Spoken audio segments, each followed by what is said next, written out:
মনে রাখবেন, আমাদেরকে প্রিয় নবী মুহাম্মদ মুস্তাফা সাল্লাল্লাহু আলাইহি ওয়াসাল্লামের কয়েকটি কথা শেষ পর্যন্ত সারাংশ হিসাবে আমি আপনাদেরকে বলতে চাই।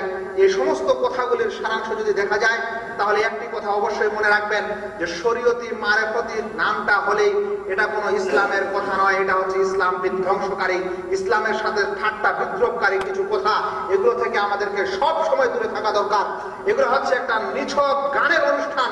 যেমন অন্য গান হয় তেমন এগুলো গান। অন্য গানের চেয়ে গানগুলো আরো বেশি জঘন্য, কারণ অন্য গান যখন মানুষ করে বা শুনে, তখন যদি সেটাকে হারাম বলে মনে করে তাহলে তার বিধান আলাদা হয়। কিন্তু যে মানুষ শরীয়তের এবং ইসলামের নাম দিয়ে কোনো গান করবে এবং শুনবে এবং ভালো মনে করবে, তখন এটা হবে তার চেয়েও বেশি খারাপ। নবী মুহাম্মদ মুস্তাফা সাল্লাল্লাহু আলাইহি ওয়াসাল্লাম বলছেন, লা ইয়াকুনান্না ফি উম্মতি আকওয়ামুন ইস্তাহিল্লুনা আল-হিরা ওয়াল হারির ওয়াল খামরা ওয়াল মাআজিব।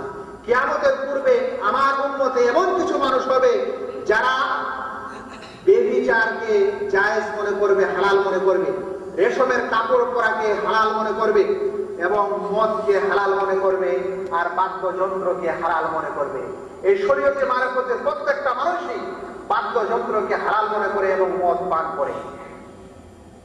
আল্লাহ রাসূল সাল্লাল্লাহু আলাইহি ওয়াসাল্লাম আরো বলেন, ইন্না ফি হাযিহিল উম্মাহ খাসাফান ওয়া মাসখান ওয়া কালফান। অবশ্যই আমার উম্মতের মধ্যে ভূমিকম্প হয়ে ধস নেমে যাবে, মানুষদেরকে ধসিয়ে দেওয়া হবে। ওয়া মাসখান, মানুষের আসল আকৃতি পশু বানর শুকরের আকৃতিতে পরিবর্তন করে দেওয়া হবে। অবশ্যই এটা হবে। মানুষের আকার পশু পাখির মতো আকার করে দেওয়া হবে, তার মুখ, তার চেহারা। আরো বলছেন ওয়া কাসফান, এবং আকাশ থেকে পাথর বর্ষিত হবে, নিক্ষেপ হবে। একজন সাহাবী আল্লাহ রাসূলকে জিজ্ঞাসা করলেন, ফাকালা রাজুলুন মিনাল মুসলিমিন ইয়া রাসূলুল্লাহ মাতা যাক। এরকম ভয়াবহ অবস্থা, এরকম ভয়াবহ আযাব কখন হবে আল্লাহ রাসূল? তখন আল্লাহ রাসূল বললেন, ক্বালা ইযা যাহারাতিল ঈনাত, যখন গায়িকা বেশি প্রকাশ পাবে। যখন কে বেশি প্রকাশ পাবে? গায়িকা, যারা গান গেয়ে বেড়ায়, তারা যখন পৃথিবীতে বেশি হবে। ওয়াল মাযিফ, এবং বাদ্যযন্ত্র বেশি হবে। ওয়া শুরবুল খামুর, ওয়া শুরবুল খামুর, এবং মদ পান পৃথিবীতে বেশি প্রকাশ পাবে। সেই সময় এরকম ভয়ানক আযাব আসবে। আমাদের বলতে দুঃখ লাগে, গান এত বেশি হয়েছে যে আমরা মুসলমানের সন্তানেরাই, মুসলমানের গার্জিয়ানরাই বাচ্চাদেরকে গানের বাদ্যযন্ত্রের শিক্ষা ছাড়া সাংস্কৃতিক এবং আপ টু ডেট মুসলমান মনে করি না। যে কোনো টেলিভিশনের চ্যানেল খুলেন, গান ছাড়া যেন কোনো অনুষ্ঠান নেই। গান এত বেশি ভরে গেছে যে মানুষের কোরআনের আয়াত একটাও মুখস্থ নাই, কিন্তু গান অনেকগুলো মুখস্থ আছে। বাদ্যযন্ত্র এত বেশি পেয়েছে যে আপনি গাড়িতে উঠেন তাও, আপনি বাজারে ঘুরেন তাও।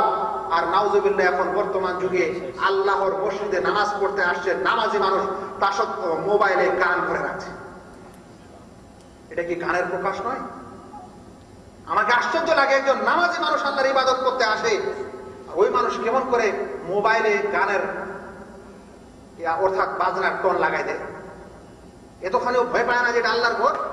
সেই জন্য আল্লাহ রাসূল বলছেন, আমার উম্মত অবশ্যই ধস নেমে যাবে, ধসিয়ে দেওয়া হবে উম্মতকে। আল্লাহ উপর থেকে নিক্ষেপ করা হবে পাথর, এবং তাদের চেহারা মুখমণ্ডল অন্যান্য আকৃতির মতো করে দেওয়া হবে। মনে রাখবেন, এই সমস্ত গান বাজনা যেটা শরীয়ত এবং মারেফতের নামে করা হয়, এটা অবশ্যই দ্বীনের নামে একটা মিথ্যা প্রোগ্রাম। দ্বীনের নামে একটা মিথ্যা প্রোগ্রাম, ইসলামের নামে। আসলে এখানে ইসলাম বলে কিছু নেই, কিন্তু মানুষকে ধোঁকা দেওয়া হয় এবং দ্বীনের ব্যাপারে এরা সবাই ঠাট্টা এবং বিদ্রূপ করে।